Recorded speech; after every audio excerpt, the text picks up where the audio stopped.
సంవత్సరాల తరబడి ఎన్ని మందులు వాడినా మీ మోకాల నొప్పులు తగ్గట్లేదా? ప్రాణ పెయిన్ క్లినిక్ లో అత్యాధునిక చికిత్స. ఇవాళ అదేం చెరువే అసదుద్దీన్ ఓవైసీ సల్కం చెరువు. దాని మీద ఎందుకు చర్య తీసుకోరు? దానికి ఏం చేస్తారంటే ఒక ఆఫీసర్ అంటాడు నెక్స్ట్ అకాడమిక్ ఇయర్ లో యాక్షన్ తీసుకుంటారా. అబ్బా ఏం ఆప్షన్ చాలా బాగా ఇచ్చినావు. మొత్తం వాళ్ళ ఎగ్జామ్షన్ చాలా బాగా ఇచ్చినావు. దానిలో విద్యార్థులను ఆదుకోండి. దానిలో విద్యార్థులకు అన్యాయం చేసేటువంటి ప్రయత్నం చేయకండి. అంతకంటే టాప్ కాలేజీలో అడ్మిషన్ ఇప్పించండి. వాళ్ళకు ఏదో రకంగా వాళ్ళకి వెసులుబాటు కల్పించండి విద్యార్థులకు. కానీ దాన్ని ఎందుకు చర్య తీసుకోరు? అంటే దానికేమో 1 year ఎగ్జామ్షన్ ఇస్తారు, మిగతా పడ్డం కూర్చేస్తా అంటారు. ఇది ద్వంద్వ విధానాలు. కొంచెమన్నా ఆలోచన ఉండాలి.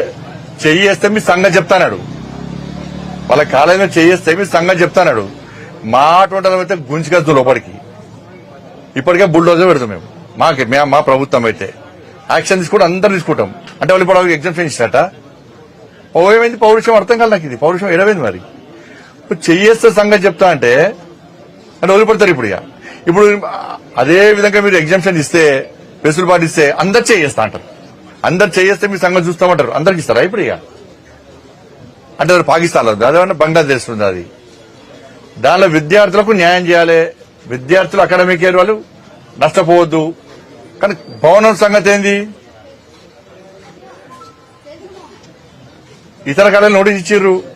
మల్లారెడ్డి గారి కాలేజా అనురాగ్ యూనివర్సిటీగా ఇచ్చారు. దానిలో మేము సంబంధించిన ఇవ్వాల్సిందే. కానీ దీనికి ఎందుకు ఇయ్యరు? సల్కం చెరువు విషయంలో టీవీలలో కథనాలు వచ్చినాయి, పేపర్లు వచ్చింది. ఆల్రెడీ మీరు ప్రభుత్వం కూడా ఒప్పుకున్నది. అంటే మిగతా కళాశాల చదివే విద్యార్థులు కాదు, వాళ్ళు మొత్తం నష్టం. కానీ దీనిలో చదువుకునే విద్యార్థులు మాత్రం మంచిగా ఉండాలి. వాళ్ళందరూ మంచిగా ఉండాలి. దీనిలో నష్టం కావాలని కోరుకుంటలేను నేను. భవనాల విషయంలో మాట్లాడుతున్నా.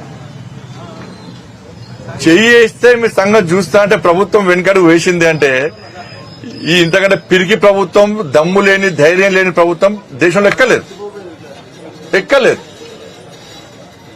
రేపటి అందరు చేసి చూస్తా అంటారు.